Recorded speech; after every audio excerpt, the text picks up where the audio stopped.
기도하겠습니다. 예, 하나님 아버지 감사드립니다. 주님께서 우리에게 이렇게 말씀을 주시고 지구지존하신 하나님의 뜻과 경륜이 무엇이며 그 하나님 앞에서 우리는 어떤 자세와 태도로 이렇게 반응하며 살아야 될지를 가르쳐 주셔서 감사드립니다.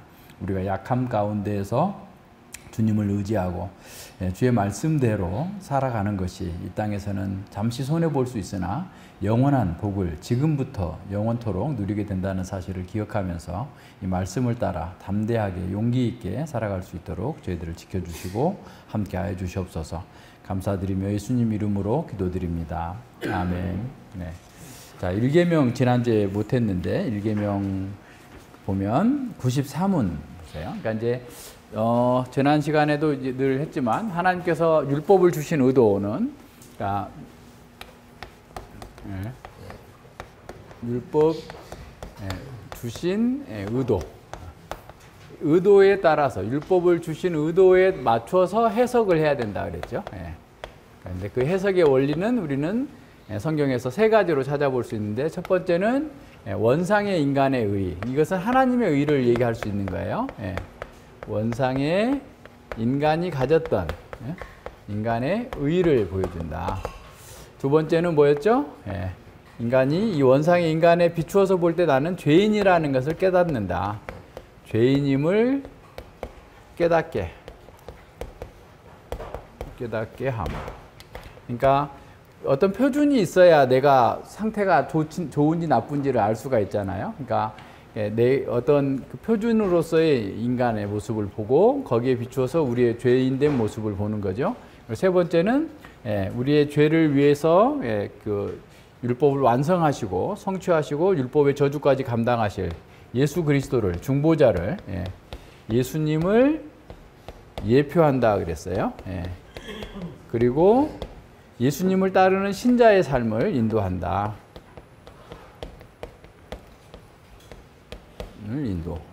이렇게. 그래서 늘 모든 계명은 이 기준에서 비추어서 보면 아주 명확하게 잘 보여요. 그러니까 이제 1계명 우리가 봤잖아요. 이제 1계명에 하나님 외에 다른 신을 내게 있게 말지니라 라고 했을 때 보세요. 그러니까 아담 하와가 그러니까 에덴 동산에서 원상의 인간은 하나님과의 언약을 맺게 됐죠. 원상의 인간. 그래서 언약의 복을 누리는 그 사람은 하나님께로부터 모든 복을 받은 거죠. 하나님의 은혜, 또 언약의 복, 그래서 이게 한마디로 안식이라고 그랬죠. 예, 안식을 누리는 거라고 그랬어요. 그래서 이 안식에는 생명, 평강, 기쁨, 자유 모든 게 다 포함되어 있어요. 그래서 안식을 누리던 그런 인간의 모습. 그런 인간은 그러면 어떻게 했겠어요? 하나님께 대해서 어떻게 반응했겠어요? 이제 여기 하나님께서 주신 은혜를 받은 거죠. 그러면 그 인간은 어떻게 반응했냐면 하나님을 사랑하는 거예요. 하나님을 사랑하고 하나님께 헌신된 삶을 산 거예요. 전적으로 하나님의 뜻이 다 옳습니다 라고 얘기하고 하나님께서 시키는 대로 하나님의 그 진리를 따라서 진리에 순종하면서 왕으로서의 삶을 산 거예요. 그러니까 원래 인간은 이렇게 살아야 돼. 그러니까 하나님의 은혜를 이렇게 받았다면 여러분도 그러잖아요. 막 사람들이 배신자는 가만두지 않겠다 하는 이유가 뭐예요? 그만큼 많은 은혜를 베풀었음에도 불구하고 자기를 배신하고 뒤통수 치고 오히려 이용해 먹으려고 하면 그 가만히 둘 수 없다 이렇게 말하는 것처럼 하나님의 언약을 배반하고 하나님의 은혜를 이렇게 많은 것을 받아놓고도 사랑과 헌신과 진리에 순종하지 않는다면 그는 이 모든 것을 다 박탈당하게 되는 거죠. 근데 보세요. 원상의 인간에게 주신 복은 우리가 전에도 얘기했지만 두 가지라고 그랬어요. 그죠? 그러니까 인간 자신에게 주신 복이 뭐였어요? 하나님의 형상이에요. 하나님 형상. 그러니까 하나님의 형상이라는 말은 하나님을 닮았다라는 말이지만 이렇게 온전한 존재였다는 거죠. 그래서 몸과 영혼과 삶 전체가 온전했어요. 그리고 두 번째는 환경으로서의 주어진 하나님께서 주신 복이 에덴 동산으로 표현되고 있죠. 그러니까 이 복을 완전하게 이들은 누리고 있었어요. 근데 이 법을 이제 원상의 인간이 가지고 있었던 하나님 형상으로서의 온전한 그 모든 것들을 빼앗겨 버렸을 때 이제 모든 것들이 다 무너지게 된 거예요. 그래서 첫 번째 계명에서 우리가 생각해야 될 거는 뭐냐면 하나님 외에 다른 신을 섬기고 있는 우리 모습을 보는 거예요. 인간의 모습을 보는 거예요. 그러니까 하나님께 어떤 면에서 전적인 헌신, 전적인 사랑, 배타적인 사랑. 그러니까 하나님보다 더 사랑하는 것이 없어야지 마땅한 거야. 그러니까 하나님의 은혜를 이렇게 받은 사람이 티끌에서 나온, 그죠? 티끌에서 지어진 그런 존재가 이렇게 하나님께로부터 이런 복을 받았기 때문에 하나님의 전적인 사랑, 전적인 헌신을 받았고, 그래서 이 진리를 따라 사는 것으로서 하나님의 영광을 드러내는 삶, 그러니까 항상 하나님만을 사랑하는 삶을 산 거예요. 그래서 그렇게 살 때 진실하게 복이 있었고 생명과 안식과 기쁨과 자유가 있었는데 여기서 벗어나면 이제 문제가 된 거예요. 그래서 원래 인간은 항상 하나님만을 전적으로 섬기고 사랑하는 존재로서 살았었다. 그렇기 때문에 하나님 외에 다른 신을 섬긴다는 것은 그건 곧 죽음으로 가는 거예요. 그래서 인간이 지금 그 죄인이라는 사실은 원상의 인간이 가졌었던 그 의에 비추어서 볼 때 우리는 어때요? 맨날 우리 마음속에 우상이 가득해요. 그래서 칼빈 선생님이 얘기한 것처럼 우리 마음이 우상공장이다 라고 그랬어요. 우상공장. 근데 그 우상공장이라는 걸 나는 절대 우상 숭배한 적 없는데요. 제사 때도 안 갔는데요. 제사 지내는데 절하지 않았는데요. 라고 이렇게 말할 수 있을지 모르지만 우리의 탐심, 하나님보다 더 소중하게 여기는 것이 바로 우상인 거예요. 그래서 여기서 나와요. 보세요. 그 94문에 보면 1계명에서 요구하는 것은 바로 나의 구원을 위해서 모든 우상 숭배, 그러니까 이 구원이라는 말, 나의 행복을 위해 이렇게 생각하면 돼요. 나의 행복을 위해서 우상 숭배, 마술, 미신적인 습관, 성인들이나 다른 피조물에게 기도하는 것, 이게 다 이제 그 로마 카톨릭에서 하는 거죠. 천사에게 기도한다든가, 성모 마리아에게 한다든가. 또 더 나아가 유일하신 참 하나님을 바르게 알고 오직 그분만 신뢰하며 모든 겸손과 인내로 그분께 복종하고 오직 그분으로부터 모든 선을 기대하며 그분을 전심으로 사랑하고 두려워하며 경외하며 그분께 영광을 돌려야 한다는 것입니다. 그러니까 1계명이 요구하는 거는 그거예요. 그런데 우리는 거기에 비춰보면 자기가 보이잖아요. 그죠? 간단히 말해서 지극히 작은 일이라도 하나님의 뜻을 거슬려 행하기보다는 차라리 모든 피조물을 포기해야 한다는 것입니다. 그렇게 할 수 있겠어요? 예. 그러니까 그렇게 하도록 일계명이 요구하는 거예요. 그러니까 일계명은 우리가 죄인이라는 이미 우리는 우상 숭배를 뒀어요. 내 앞에라는 말은 이미 네가 벌써 하고 있다라는 거예요. 예. 그런데 예수님 안에서 우리가 이제 예수님의 십자가의 구속으로 우리가 은혜를 입어서 믿는 사람이 됐어요. 그래서 우리는 새 사람, 성령을 소유한 성령의 임재 안에서 성령과 말씀 안에서 사는 사람이 되었으니 어떻게 하라는 거예요? 그렇게 하라는 거예요. 그러니까 말씀 성령 안에서 우리가 거듭난 삶이 없었다면 이렇게 할 수 없어요. 그죠? 어떻게 다시 하나님을 사랑하고 그분께 복종하고 그분을 두려워하고 그분께 모든 것 영광을 돌려드리고 지극히 작은 일에도 하나님의 뜻을 거스르기보다 그 모든 것들을 포기하겠습니다 라고 나갈 수 있겠느냐 말이에요. 그죠? 우상에게 절하면, 네가 권력에게 절하면, 돈에게 절하면 내가 너에게 10억을 지금 당장 줄게. 절 한 번만 하면 10억 준다는데 왜 그까지 눈 딱 감고 하지? 어떤 목사님들 로또 매주마다 로또 사시는데 왜 못하냐고. 한번 절하면 되지. 눈 딱 감고 하나님 이때면 좀 눈 감아주세요. 그리고 내가 지금 딱 사고 나서 1등 되고 난 다음에 내 하나님을 위해서 열심히 할게요. 이렇게 할 수 있는 거잖아요. 근데 우리 마음도 그렇잖아요. 뭐 그분들이 아주 나쁜 사람이어서 그런 게 아니라 우리도 그런 마음이 있잖아요. 여러분 안 그래요? 네. 그러니까 그런데 우리는 그걸 부정해 나가는 거예요. 그걸 부정하면서 하나님의 뜻을 따라서 이제 살아가는 거예요. 그래서 원상의 인간의 의보다 우리는 더 나은 의를 가져야 돼요. 왜요? 예, 성령께서 말씀으로 우리를 인도해 주시기 때문에. 그래서 이제 우리는 동시에 보는 거야. 우리 속에 있는 죄의 그 심각함을 보는 거죠.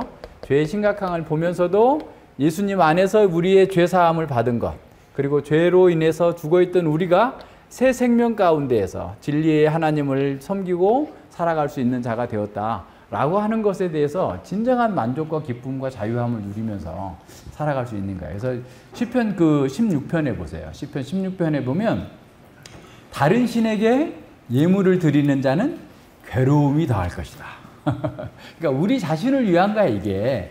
아이고 하나님은 왜 너무 독점적이야, 독선적이야, 혼자만 다 먹으려고 그래, 우리한테는 안 주고 이렇게 생각하는 것이야말로 사탄의 목소리예요. 하나님께서는 우리를 위해서 그런 거예요. 우리를 위해서.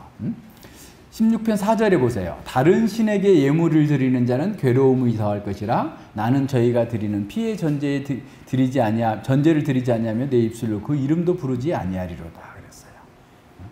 다른 신에게, 하나님이 아닌 것에게 헌신하는 것만큼 그 사람은 그만큼 괴로워져요. 괴로움을 당하게 될 거예요. 그러니까 그걸 버려요. 왜 그래요?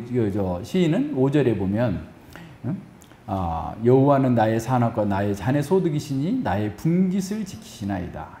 하나님만이 우리의 언약에 주고 소유 주고 창조주이시기 때문에 그분만 믿고 나아가면 나는 산다. 그래서 우상을 숭배하는 것이라말로 정말 어리석고 무지한 일이다 라고 하는 일을 그런 생각을 잘 가져야 돼요. 95문 봐요. 자, 우상 숭배는 말씀에서 당신님 자신을 계시하신 유일하신 참 하나님을 대신하여 혹은 그 하나님에 더하여 우리의 신뢰를 둘 것인가를 무엇인가를 이렇게 신뢰를 둘 무엇인가를 소유하거나 만들어내는 것.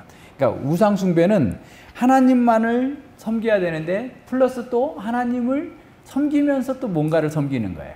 그것도 우상 숭배라는 거죠. 그러니까 하나님을 섬기면서 돈을 섬기고 하나님을 섬기면서 힘을 섬기고 또 이렇게 자기를 위해서 뭔가 자기에게 이득이 될 만한 것이라고 한다면 뭐든지 가져오는 것은 그게 다 우상 숭배다라고 하는 것을 봐요. 그 시편 115편 4절. 저희 우상은 은과 금이요 사람의 수공물이라. 입이 있어도 말하지 못하며 눈이 있어도 보지 못하며 귀가 있어도 듣지 못하며 코가 있어도 맡지 못하며 손이 있어도 만지지 못하며 발이 있어도 걷지 못하며 목구멍으로 소리도 못하느니라. 우상을 만드는 자와 그것을 의지하는 자가 다 그와 같으리로다. 그랬어요. 우상을 만드는 자, 또 우상을 섬기는 자, 우상처럼 말도 못하고 걷지도 못하고 움직이지도 못하고 결국 다 수치를 당하고 망하게 될 거다라고 얘기하는 거예요. 그러면서 그 8절에 보세요. 9절에 이스라엘아 여호와를 의지하라. 그는 너희 도움이시오 너희 방패시로다. 아론의 집이여 여호와를 의지하라. 그는 너희 도움이요 방패시로다. 여호와를 경외하는 너희는 여호와를 의지하라. 그는 너희의 도움이요 너희의 방패시라. 여호와 하나님만이 우리의 방패시고 우리의 도움이다 라고 하는 것을 알기 때문에 우리는 우상을 멀리하고 우상을 버리고 우상이 뭔가를 갖다 준다 하더라도 우리는 거기에 굴복하지 않아야 된다라고 지금 시인은 우리에게 가르쳐주고 있는 거예요. 그래서 1계명에서 말하는 거. 그래서 우리는 어떻게 하라고? 항상 주님만 섬기는 삶. 그러니까 전적으로 주님을 사랑하고, 그러니까 주님 사랑을 대체할 만한 또는 주님 사랑을 빼앗아갈 만한 그 무엇이라도 그건 포기하겠다. 이렇게 가야 돼요. 그죠? 주님께 헌신하는 것을 막는 것 포기하겠다. 진리를 거절하고 진리를 따라 살지 않도록 만드는 그 무엇이라도 나는 포기하겠다. 이럴 정도의 마음이 있어야 돼요. 그것이 여호와를 의지하는 거예요. 그것이 여호와를 사랑하는 삶이에요. 근데 그게 뭐 싸움이 힘들죠. 쉽지 않아요. 뭐 무슨 싸움인들 하나라도 쉬운 게 없어요. 그래서 호랑이는 토끼를 잡는데도 최선을 다한다. 무슨 말이에요? 토끼가 그냥 잡히겠어요? 지 목숨이 걸린 건데 최선을 다해서 도망치지. 그죠? 그러니까 아무리 호랑이라도 토끼 한 마리 잡는데도 그렇게 최선을 다하지 않고서는 굶어 죽는 거예요. 우리가 거듭난 사람이라 할지라도 우리 안에 있는 작은 우상들, 작은 어떤 그런 일들을 처리하는 데 있어서도 최선을 다해서 온 힘을 다해서 거기에 전념해야만 그게 가능한 거예요. 자, 이제 35주 읽어봅니다. 96문.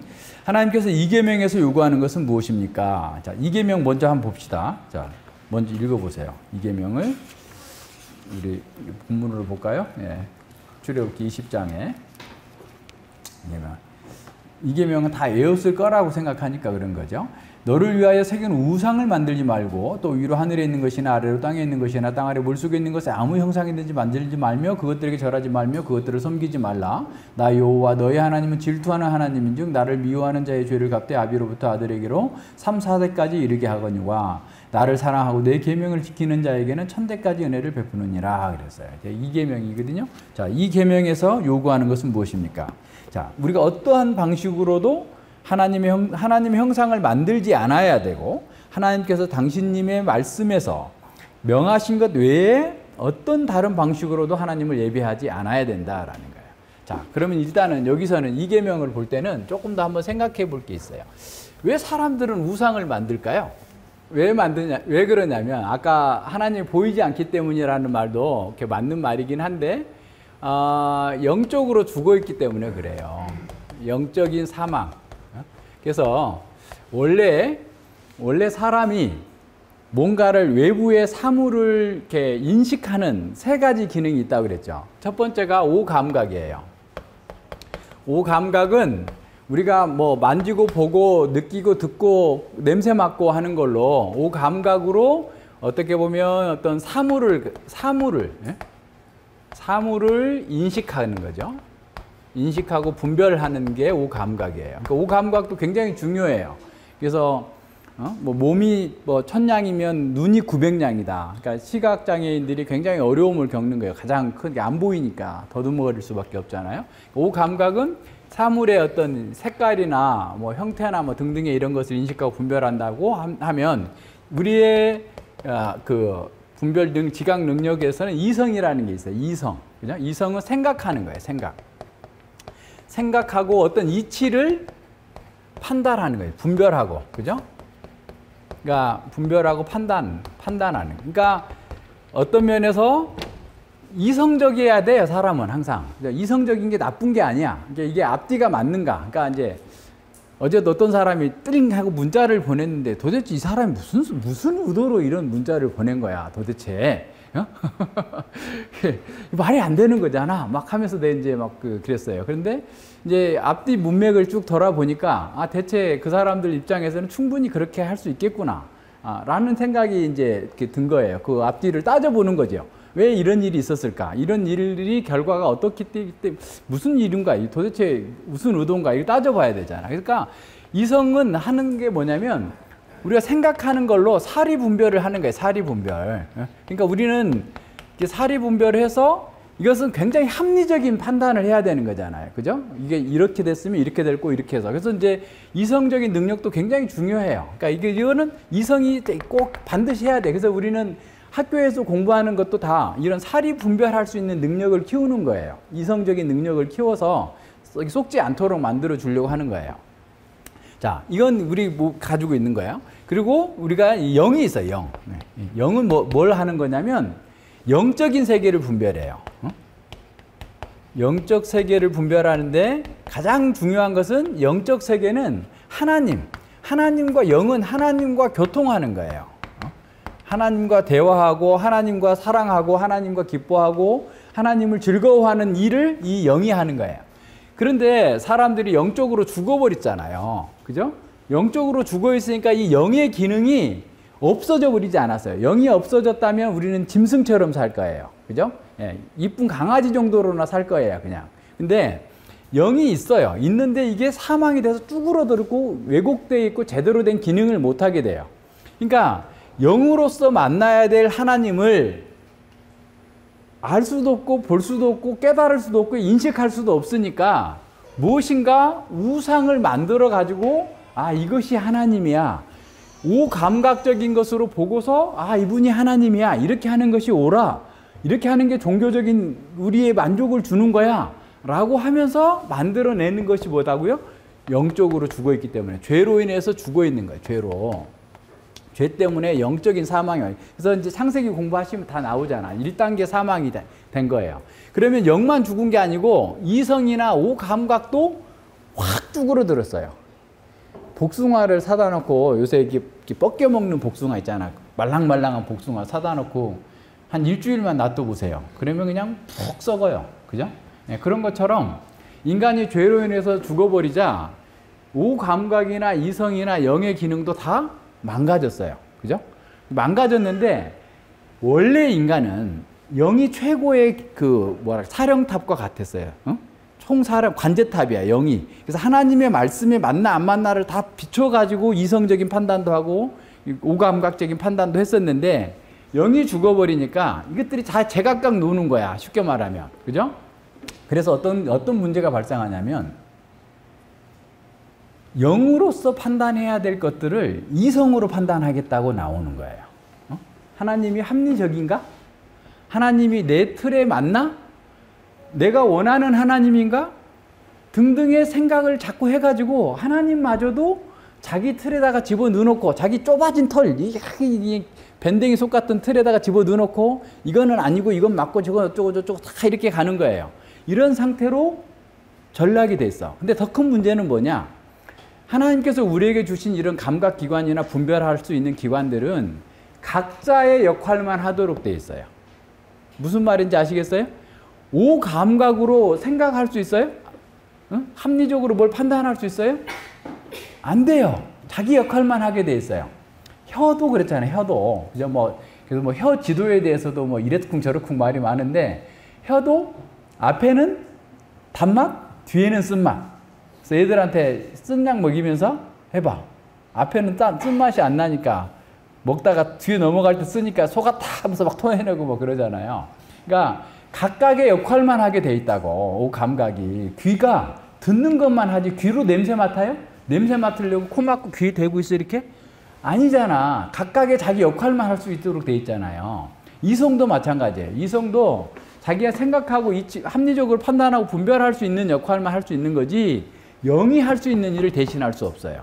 오감각이 영이 할 수 있는 일을 대신하거나 이성이 오감각이 할 수 있는 걸 대신하거나 이성이 영이 또 반대로 이 어떤 것도 안 되는데 사람들은 그렇게 될 거라고 생각하는 거예요. 그죠?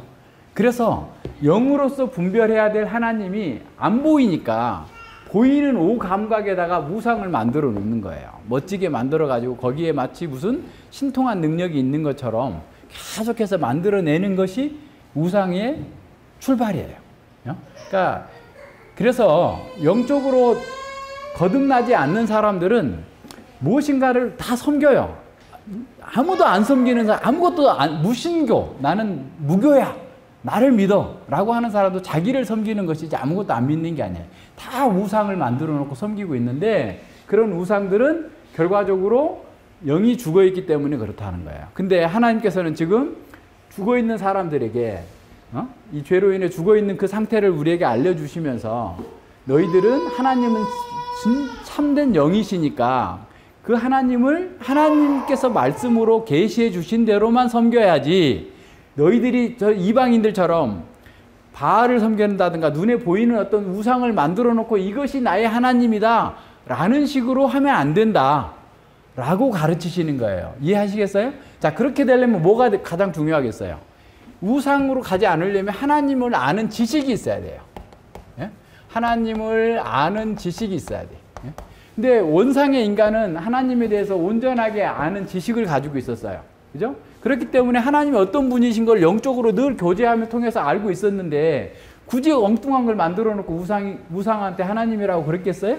아니죠. 그럴 수 없는 거죠. 근데 이제 인간이 범죄로 말미암아 죽어버리고 나니까 죽은 상태에서 지금 이 계명을 주신 거잖아요. 그러니까 그들은 늘 뭔가를 해왔어. 그러니까 애굽에서도 막 수많은 신상들을 만들어 놓고 금송아지를 만들어 놓고 막 뭔가 그런 우상들을 만들어 놓고 경배하던 것들을 습관적으로 늘 봐왔던 거예요.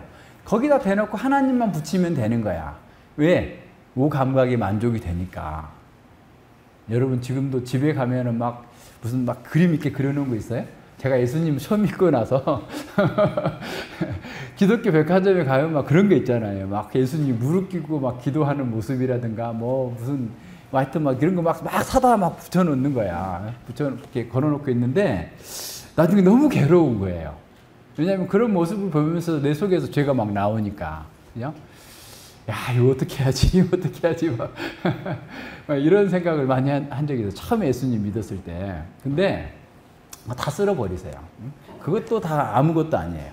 그러니까 뭐 예수님 그림도 아니고 뭐 무슨 작가가 어디 가다가 뭐 하늘을 봐서 봤던지 뭐 십자가가 나오고 예수님이 보였다고 해서 뭐 잘 보면 보인다고 그 다 짤데기 없는 거예요. 그렇게 아무것도 아니에요. 그건 그냥 똑같은 거예요. 그냥 그림으로나 무엇으로나 안 된다. 그러니까 결국 뭐예요? 그렇게 자꾸 하나님을 감각적으로 만나고자 하는 사람들은 영적인 회복이 덜 됐기 때문에 그런 거예요.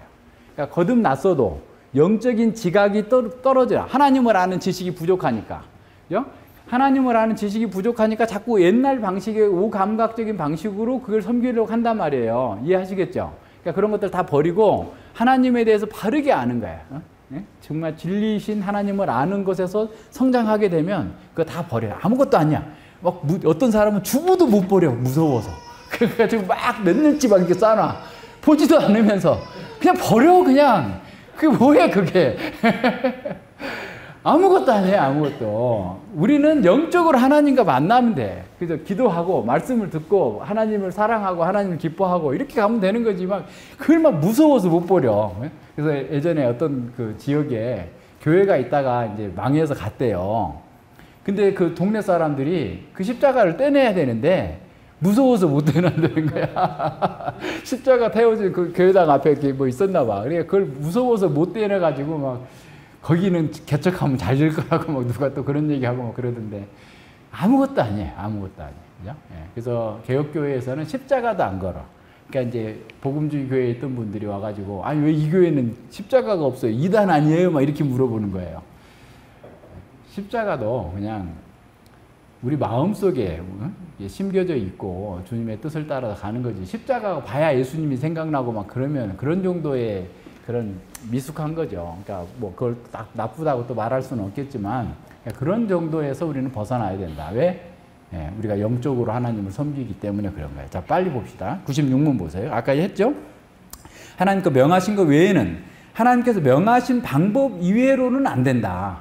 이제 그거예요. 두 번째 97문. 자, 그럼 우리는 어떤 우리가 일체 어떤 형상도 만들면 안 됩니까? 하나님은 눈에 보이는 어떤 방식으로도 표현될 수도 없고 표현해서도 안 돼. 그러니까 누군가가 나를 갖다가 이렇게 만든다고, 이렇게 바퀴벌레 형상으로 나를 만들어 놓고 노천상 목사님 이렇게 하면 좋겠어요, 여러분? 안 되죠. 나 자신도 그렇게 할 수 없을 뿐만 아니라 하나님은 이 피조 세계의 그 무엇으로도 형상화할 수 있는 것이 없어요. 하나님은 그만큼 귀하고 온전하고 영광스러운 분을 무엇으로도 그렇게 할 수 없으니까 만들지 말라는 거예요. 자, 그러나 하나님께서는 우리가 이 피조물을 경배하기 위해 또는 이 피조물을 통해서 하나님을 예배하기 위해 피조물의 어떤 형상을 만들거나 소유하는 것을 금지하였습니다. 그러니까 하나님을 생각나게 하려고 뭘 만들고 막 이렇게 하면 안 된다는 거예요. 그러니까 이제 어떤 그 청교도 목사님은 그러니까 이렇게 하나님을 생각나기 위해서 이렇게 뭐 마리아 상도 만들고 예수님 상도 만들고 캐톨릭에서 이렇게 하니까 그런 것에 대해서 이렇게 문제 제기를 하시면서 뭐라고 말씀하시냐면, 그렇게 하는 사람은 남편을 생각나기 위해서 정부를 드리는 것과 똑같다. 무슨 말인지 아시겠죠? 그러니까 그 정도로 악한 거다라는 거예요. 하나님의 뜻을 잘 이해할 수 있고 그 하나님의 뜻 가운데에서 예배해야 되는데 하나님을 생각나게 한다고 하면서 또 다른 길로 가는 것은 잘못된 거다라는 거예요. 예. 그런데 이제 우리가 다른 거, 이제 이것과 관련해서 어떤 사람 동상을 만든다. 그거 어떻게 생각해요? 그거 우상숭배다.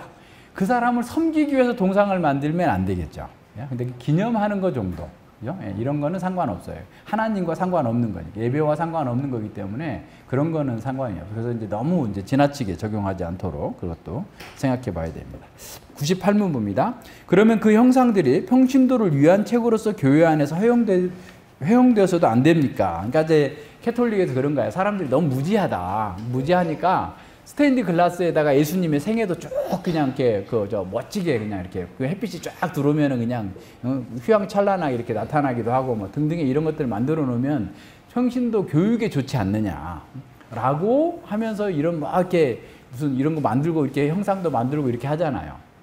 그래도 안 되냐라고 물었을 때 그렇다는 거예요. 왜냐하면 우리가 하나님보다 더 지혜로운 채에서는 안 됩니다. 그러니까 하나님께서는 가장 선하고 온전한 방식으로 우리에게 예배의 방법을 가르쳐 주셨는데, 아이 내가 보니까 이렇게 하면 더 좋을 것 같아요 하면서 자꾸 붙여서는 안 된다는 거예요. 하나님께서 말씀하신 대로만 해야 된다는 거예요. 하나님께서는 당신님의 백성들이 말을 못하는 우상을 통해서가 아니라 당신님의 말씀에 살아있는 설교를 통해서 가르침 받기를 원하시기 때문이다. 하나님, 살아있는 하나님 말씀을 통해서 하나님과 교제하고 하나님과 기도하고 하나님의 뜻을 따라서 살도록 하시는 것이 하나님의 방식이다 라고 했어요. 그래서 이제 개혁교회는 그래서 강단만 크게 부각이 되고 다른 거는 아무 저기가 없어요. 그래서 강단을 왜 그렇게 하느냐? 말씀이 중요하기 때문에 그런 거예요. 말씀을 잘 받아서 말씀을 우리의 삶에, 우리 마음에 내면화시키고 그 말씀을 통해서 우리의 삶으로 나타나도록 하는 거야. 그래서 이제 우리 개혁주의 예배와 비개혁주의 예배의 예전이 차이가 많이 나는데, 그게 뭐냐면 개혁주의 예배는 오직 계명에서 허락된 것만 하는 거예요. 그죠? 근데 개혁주의가 아닌 비개혁주의는 계명에서 허락됐고 금지하지 않는 것도 하는 거야. 그러니까 쉽게 말하면 얼마나 웃기는 거냐면, 하나님을 우상으로 만들지 말라 했으니까 하나님 안 만들고 마리아 상을 만들어도 된다. 예수님 상을 만들어도 된다. 바알 상은 엄격하게 금지됐지만 다른 상에 대해서는 안 했으니까 이런 식으로 자꾸 피해 나가는 거야. 그거는 잘못된 예배다라고 얘기하는 거야. 그래서 이제 우리는 계명에 있는 대로, 그래서 개혁주의 예배는 말씀에 근거하고 또 구약과 우리 이제 여기 우리 주보에 늘 나와 있는 여기 화살표가 있죠. 앞에 화살표가 무슨 뜻인가 이렇게 생각하실 수 있잖아요. 그러니까 화살표, 우리가 올려드리는 것은 하나님께 우리를 드리는 거고, 하나님께서 화살표 밑으로 되어 있는 거 하나님께서 우리에게 주시는 거예요. 언약의 교제로서 하나님과 주고받는 그런 예배의 과정을 속에서, 이것은 구약의 예배 속에서도 있었고, 그러니까 구약에서도 하나님께서 똑같아요. 성전 예배 상황에서도 우리가 시편 지금 24편 부르잖아요. 성전 예배에서 시편 24편이 임내송이에요. 임내송. 회당 예배에서도 마찬가지고, 하나님께서 우리를 구원으로 예배로 불러주신 것에 대해서 감사하고 그 하나님을 찬양하고 그리고 제사를 드리고, 그러고 난 다음에 하나님 언약의 말씀을 받고, 그리고 이제 함께 또 기도하고, 이런 방식의 그 기도의 예전들이 그 성경 신구약 성경의 통일성 가운데서 쭉 이루어졌어요. 그래서 개혁교회에서는 가운도 안 입어요. 성가대 가운도 안 입고 목사님 가운도 안 입어요. 그래서 이제 개혁교회에서 로이 존스 목사님 같은 경우는 가운을 입으셨는데, 그거는 이제 본인이 말씀 사역자로서의 부름 받았다라고 하는 것에 의미를 이렇게 두고 했는데, 목사님들이 가운을 입은 것은 로마의 기독교가 로마의 국교가 된 후부터 입은 거예요. 로마에서 법관들이 자기의 권위를 상징하는 거야. 그 가운을 입는 거는. 그 권위를 가지고 판단을 하고 이렇게 했는데 로마가 기독교화가 되니까 왕도 교회 밑에 있는 거야. 그런데 어떻게 보면 목사 밑에 있는 사람들은 그렇게 화려한 옷을 입는데 목사도 화려한 거 입어야 되지 않느냐 이런 식의 얘기가 된 거죠. 그래서 목사들도 그렇게 가운을 입게 된 거예요. 예, 그러다 보니까 또 막 성가대도 있고 뭐도 있고 다 이제 이렇게 입게 됐는데 그래서 종교개혁 시대에는 그거 다 없앴어요. 예, 다 없앴는데 지금도 이렇게 입는 분들도 더러 계시긴 한데 어쨌든 그런 것까지라도 우리는 명백하게 성경에서 금하는 것이 아니라 할지라도 성경에서 얘기하고 있지 않는 예배의 방식으로서 이렇게 수용될 수 없는 것들에 대해서는 이렇게 하지 않는 것이 더 좋아요. 그래서 이제 그런 모든 면들도 하나님 말씀을 따라서 이렇게 가야 된다라고 하는 것까지 하겠습니다. 기도합니다. 예, 하나님 아버지 감사드립니다. 주께서 1계명과 2계명을 통해서 우리가 어떤 존재이고 무엇을 위해 지음받았고 또 어떻게 주님을 예배하고 사랑하고 기뻐하며 살아갈 수 있는지를 가르쳐 주셔서 감사드립니다. 이렇게 복되고 아름다운 그 진리를 우리에게 주셨음에도 불구하고 우리가 이 진리를 또 이 하나님을 아는 지식에서 부족하기 때문에 하나님보다도 세상과 또 자신을 더 섬기고자 하는 그런 거짓된 자리로 나아가기 쉽고 또 하나님을 섬긴다고 하면서도 자기 방식으로 자기의 유익을 쫓아서 우상을 만들어 놓고 섬기려고 하는 좀 이렇게 부족한 하나님에 대한 이해 속에서 살았을 때도 있었습니다. 이제 주께서 저희들에게 가르치신 말씀을 더 분명하게 알아서 정말 살아있고 또 힘있는 그 하나님의 말씀 속에서 우리의 생각과 사상이 바뀌고 우리의 영이 회복되어지고 이성이 회복되어지고 오감각도 회복되어져서 진정으로 하나님 앞에 온 힘을 다해서 찬양하고 예배할 그 날을 소망하는 가운데에서 참으로 주님을 기쁘시게 하는 그런 자리로 저희들이 나아갈 수 있도록 이끌어 주시옵소서. 감사드리며 예수님 이름으로 기도드립니다. 아멘.